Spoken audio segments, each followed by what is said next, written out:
HOA Karen vandalized community sign got fined $120,000 and ordered to rebuild it. In the quiet town of Willow Creek, where flowerbeds bloomed in perfect rows and every lawn was manicured to HOA standards, a single act of defiance shattered the fragile harmony. Karen Whitmore, a sharp-tongued woman in her mid-40s, had always been a thorn in the community's side.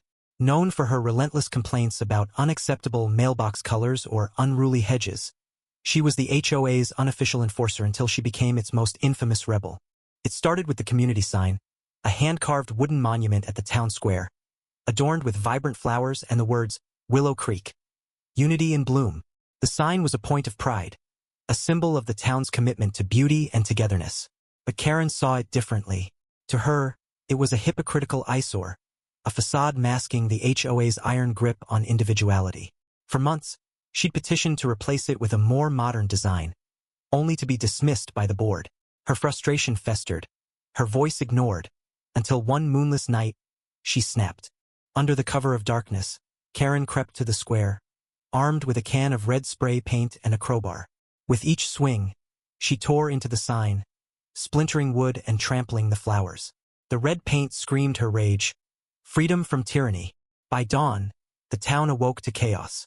The sign lay in ruins, petals scattered like bloodstains.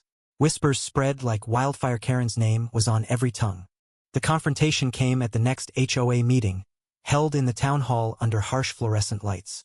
Karen stood defiant, her arms crossed, facing the community leader, Margaret Hensley, a no-nonsense woman whose calm demeanor hid a steely resolve. "You've destroyed our heart," Margaret said, her voice trembling with restrained fury. "That sign wasn't just wood, it was us." The room buzzed with tension, neighbors glaring, some nodding in agreement, others muttering about Karen's audacity. But then came the twist no one saw coming. Ellie, a quiet 19-year-old artist who'd spent weeks painting the flowers on the sign, stepped forward. Her hands shook, stained with the same red paint Karen had used. "I helped her," Ellie confessed, her voice barely above a whisper. Gasps filled the room. Ellie, the shy girl who'd poured her soul into the sign's beauty, had been Karen's accomplice. She explained how Karen had convinced her that the HOA stifled creativity, that the sign was a lie. "I thought we were making a statement," Ellie said, tears streaming. "But I was wrong." The revelation shattered the room's unity. Some saw Ellie's betrayal as worse than Karen's vandalism. She'd been a symbol of the town's future. Others pitted her, manipulated by Karen's charisma. Karen, for her part, showed no remorse. "You're all sheep," she spat, her voice venomous. "This town chokes anyone who dares think for themselves." Her words hung heavy, a challenge to the crowd's values. The legal fallout was swift and merciless. The town sued Karen for the damages, and the court's ruling was a gut punch.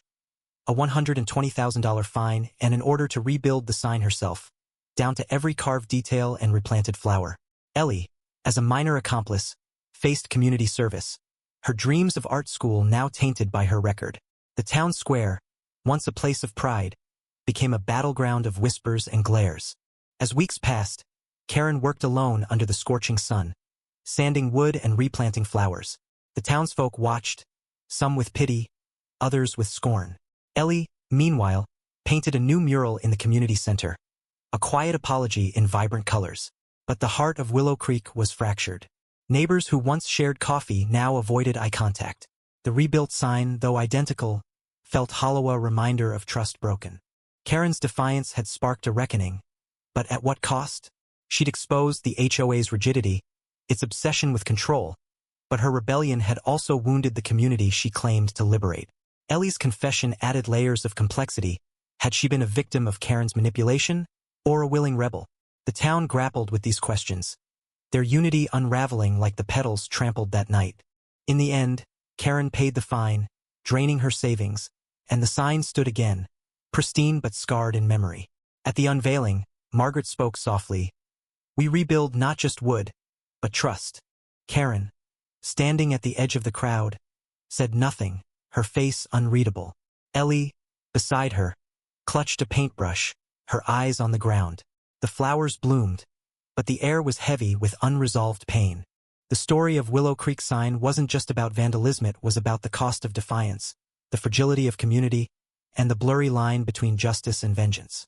Karen's act had forced the town to confront its flaws, but it also left wounds that might never heal. As the sun set on the new sign, its shadow stretched long, a silent question lingering in the air. Was Karen a villain, a hero, or something in between? What do you think? Where does justice lie in a community torn by one person's rebellion?